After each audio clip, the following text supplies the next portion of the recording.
Focus sur l'œuvre Survival Route, une œuvre de l'artiste Lucille Bertrand qui a été exposée au Centre Wallonie-Bruxelles lors des Heures Sauvages, une dernière programmation sous le commissariat de Stéphanie Pécourt avant la fermeture pour travaux.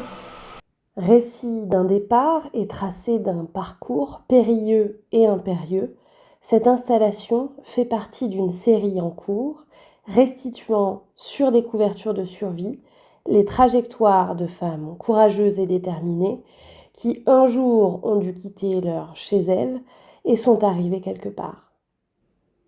Pour cette monstration, l'artiste a reproduit le dessin du trajet de Suyapa à l'échelle dans une couleur rouge sang, ponctuée des commentaires écrits de ces étapes. Le texte est adapté du livre No Woman's Land de Camille Panard avec son autorisation. Âgé de seulement 22 ans, Suyapa a quitté son village natal au sud du Honduras pour fuir la violence politique comme celle des narcos et des gangs.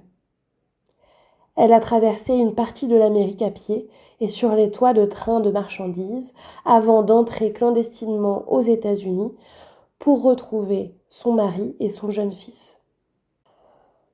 Pendant près d'un mois, elle aura parcouru plus de 3000 km dans des conditions extrêmement dangereuses, risquant à tout moment d'être dépouillée, violée, kidnappée ou même tuée. Une fois arrivée, n'ayant pas de titre de séjour, la menace d'une déportation restera présente. Ces couvertures, devenues emblématiques de la situation des réfugiés, évoquent d'emblée des cartes géographiques dépliées. Tels des symptômes d'une anxiété cartographique, les reliefs accidentés, produits par leur froissonnement, rappellent la dangerosité du chemin emprunté, tandis que l'absence du traçage des frontières révèle leur porosité et peut-être leur non-pertinence paradoxale aux enjeux qu'elles suscitent.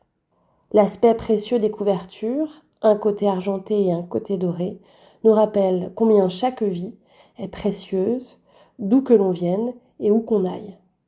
La diversité des temporalités et des situations géographiques reportées dans la série de témoignages récoltés par l'artiste transcende ceux-ci en récits universels où l'immigration, loin d'être l'historique nouveau d'une marge, s'établit comme un héritage séculaire commun. L'installation interroge ainsi les notions de territoire et d'appartenance au travers le tracé d'une carte apatride et minimaliste. Les textes retranscrits relèvent du journal de bord factuel dans lesquels la victimisation des femmes et leur vulnérabilité inhérente à certaines violences n'ont pas leur place. C'est l'instinct de survie et la finesse du jugement qui, au travers des écrits, fascinent chez ces héroïnes marginalisées.